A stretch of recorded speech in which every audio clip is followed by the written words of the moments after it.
जय श्री राम मित्रों, आप सब कैसे हैं। मुझे आशा ही नहीं पूर्ण विश्वास है कि आप सब स्वस्थ और सुखद होंगे। मित्रों, मैं आज आप सबको जो बताने जा रहा हूँ वह भगवान भोलेनाथ से जुड़ी हुई जानकारी है। मैं आज आपको प्रदोष व्रत कथा सुनाऊंगा क्योंकि प्रदोष व्रत आने वाला है। 11 जुलाई को प्रदोष व्रत है। इसमें भोलेनाथ और माता पार्वती जी का पूजा किया जाता है। इसमें प्रातःकाल स्नान करके साफ और स्वच्छ वस्त्र धारण करके विधि विधान से भोलेनाथ और माता पार्वती जी का पूजन किया जाता है। प्रदोष के दिन सूर्यास्त होने से 45 मिनट पहले और सूर्यास्त होने के 45 मिनट बाद तक किया जाता है। इस व्रत में शिव चालीसा का पाठ और प्रदोष व्रत कथा सुनने का महात्म है। इससे भगवान भोलेनाथ प्रसन्न होते हैं और मनोवांछित फल प्रदान करते हैं। मित्रों, अगर आप इस चैनल पर नए हैं तो प्लीज़ चैनल को सब्सक्राइब और लाइक ज़रूर कर लो, क्योंकि मैं इस चैनल पर जीवन से जुड़ी नई नई जानकारियाँ लेकर आता रहता हूँ और साथ ही हमारे हिंदू सनातन धर्म से जुड़ी जानकारियाँ भी लेकर आता रहता हूँ, जैसे देवी देवताओं का पूजन विधि, मंत्र का महत्व, वेद पुराणों का सिद्ध चमत्कारी मंत्रों के बारे में, हमारे हिंदू धर्म के व्रत और त्योहारों के महात्मा और उसके विधि, उसके पूजन विधि के बारे में मैं वीडियो ऑलरेडी डाल भी रखा हूँ और रेगुलर बेस पे वीडियो लाता भी रहता हूँ। और हाँ, प्रदोष व्रत का विधि और शुभ मुहूर्त का महात्म का वीडियो बना रखा हूँ ऑलरेडी चैनल पे है। इस चैनल पे मैं उसका लिंक दे दूँगा, डाल दूँगा, आप उसको जाकर ज़रूर देख लेना। और मैं अभी आपको कथा सुनाता हूँ प्रदोष व्रत का।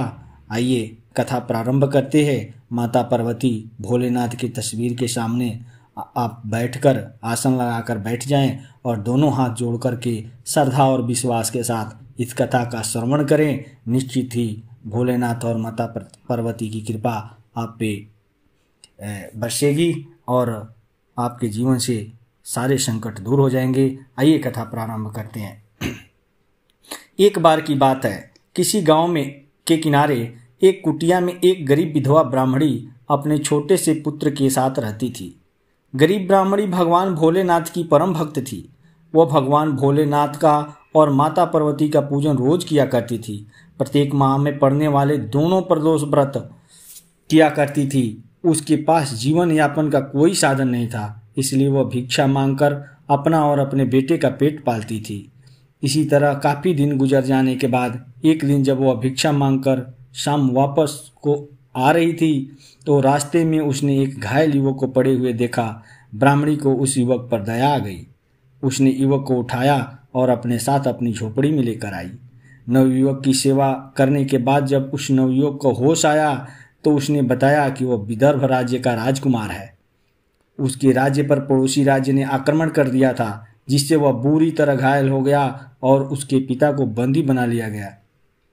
इसके बाद वह नवयुवक भी गरीब विधवा ब्राह्मणी के साथ ही रहने लगा। विधवा ब्राह्मणी पहले की तरह भिक्षा मांगकर अपने पुत्र और उस राजकुमार का पेट भरने लगी। एक दिन एक गंधर्व कन्या अंशुमती ने राजकुमार को देखा। वह राजकुमार के रूप पर मोहित हो गई। उसने अपने पिता से राजकुमार से शादी करने की इच्छा व्यक्त की। राजकुमारी के पिता को सपने में भोलेनाथ ने दर्शन दिए और उसने कहा कि वह अपनी पुत्री का विवाह उस राजकुमार से कर दे। इससे उन दोनों का जीवन सफल हो जाएगा। उसके बाद राजा और रानी दोनों राजकुमार से मिले और उन्होंने अपनी कन्या का विवाह राजकुमार से कर दिया। ब्राह्मणी माँ के दोनों प्रदोष व्रत किया करती थी और भगवान भोलेनाथ से अपने परिवार की कुशलता की कामना करती थी।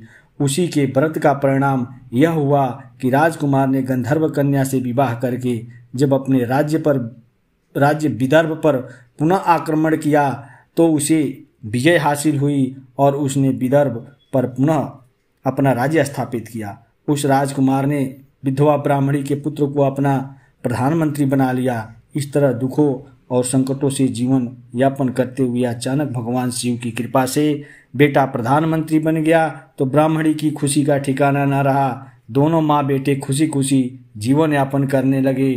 एक बार श्रद्धा और प्रेम से भोलेनाथ माता पार्वती की जयकारा बोले। बोल दो सच्चे मन से भोलेनाथ माता पार्वती की जय।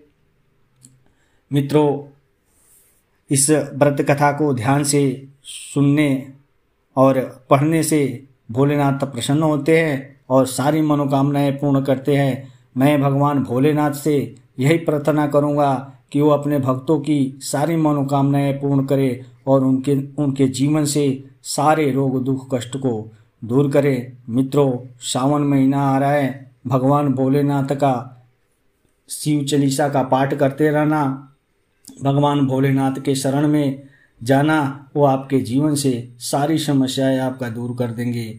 मित्रों, यह जानकारी आपको कैसी लगी?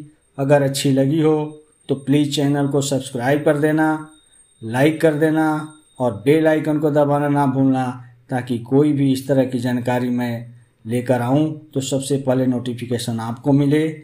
तब तक के लिए धन्यवाद। फिर अगले वीडियो में मैं आपके सामने आऊँगा। धन्यवाद।